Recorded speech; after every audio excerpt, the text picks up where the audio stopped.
It is amazing when people show up.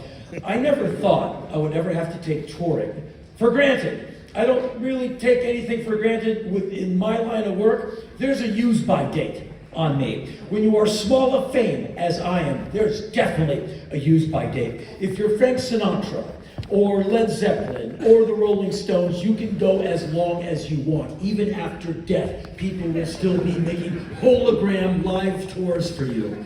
But if you're like me, it comes to an end. And so that's why I say yes to every show. I was at the gym today, that Stax gym down the road. Big fella comes up to me, he's like, "How come it's been so long since you were last here?" And I explained with all sincerity, it's not because I said, "Bexhill-on-Sea." No, not again. Never, I would never do that. I take any gig that's given to me. I am grateful for every show that's given to me. And why have I not been here for a while? Well, there's two explanations. A, I don't always get all the shows I want. I get all the shows that I get. And sometimes routing is a thing where you can't get to this one particular place because you just can't afford the gasoline to move the whole damn thing around. And there's also a thing called COVID. And there's also a thing called the anti-science gang. And they are all over the world. And you probably have a few of them in your amazing country. I live in the United States of America. Are you kidding? There are millions of the anti-science gang, and they're everywhere. And I just find these people as being the ones who think that a mask is tyranny, that social distancing is for the timid, and if you get the COVID vaccine, you've undoubtedly unleashed hundreds of thousands, if not millions, of microscopic GPS tracking devices into your bloodstream to keep government's hairy eyeball checking out your every move and bringing you ever closer to the fetid flower of socialism. And so these are some of the reasons why I have not been here for so long, which you might not know because you have a life. I was supposed to be here last year, but the anti-science gang said no. And the entire tour went away. And the entire tour for the USA went away. And the entire tour for New Zealand and Australia went away. More than once. And the agent was like, "Don't worry, one day this will all come to an end and you'll be unleashed and allowed to go back on the road again." I started to doubt it. And it made me see that I had, for a little bit at least, taken the idea that I can tour for granted. And I will never take anything ever again for granted, because now I understand that there is a thing like a global pandemic. I did not plan to have a career, if you call this a career, that necessitated a bunch of respirating people all being in the same room at once, all eventually sharing someone else's air. And like how a global pandemic could totally screw that up.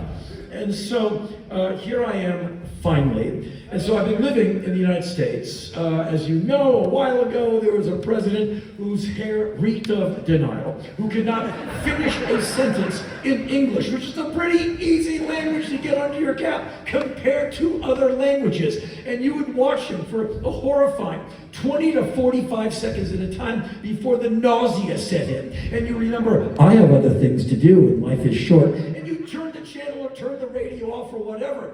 And you watch this guy and heard this guy and thought to yourself, poor old America, damn, they don't deserve that guy. Or maybe you think we did. But just remember, P-Funk, Coltrane, Fugazi, and Duke Ellington, we get it right now and then. Right?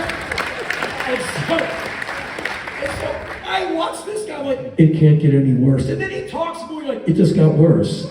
And so then the global pandemic comes and he not only greenlights racism, homophobia, and misogyny, he tells you that a global pandemic, will be gone by April. And a bunch of people died. It was really sad. So I've been sitting on the sideline trying to understand how I, a person who has a sense of right and wrong, a sense of fair play, a somewhat conscientious person, how can I keep living in this country when I'm surrounded by gleeful bigots who had a president who told them they were awesome? And it's been a lot of work. I live alone, I work alone, I'm a workaholic. I live at the end of a very uninteresting street in a very small and unremarkable house. I drive an economy car. I'm surrounded by trees, raccoons, possum, deer, the occasional bobcat, armadillos for some reason. And I go to the supermarket. There I am with my mask on, in the supermarket with my basket, because I buy food frequently and in small quantities to keep it fresh. And so there I am next to huge men who will be dead by August, and their shopping cart is full of beer, bullets, and pizza. And they look at me with my mask on, and I get the hate eye. Like, you don't have to wear that no more, because freedom, don't be afraid. Are you a socialist? Define socialism. Spell it. I got a gun in the car. I believe you, I believe you, I believe you. So, whenever they go, you don't have to wear that no more. I don't even bother to say, sir, I'm trying to observe the social compact of being in a public space, which I truly like. Like, go to the park. Don't litter. It's not yours. It's ours. Keep it nice for the next person. In the supermarket, I'm wearing a mask for my benefit, and my neighbor, like this guy, with his Make America Great Again red dunce cap made in China on his head. And so I don't want to have a disagreement or discussion with this person because he is just like me. That is to say, he is an old bastard. And now that I am old, I realize how immovable I am in my opinions and beliefs. I believe that Iggy Pop is the undisputed heavyweight champion of rock and roll. That is a belief that I have. You might challenge my belief, but my belief is so strong, you cannot move me. I believe that global climate change is a real thing. You're like, well, this guy says no, no, no, no. Bring me all the evidence you want. I have my beliefs.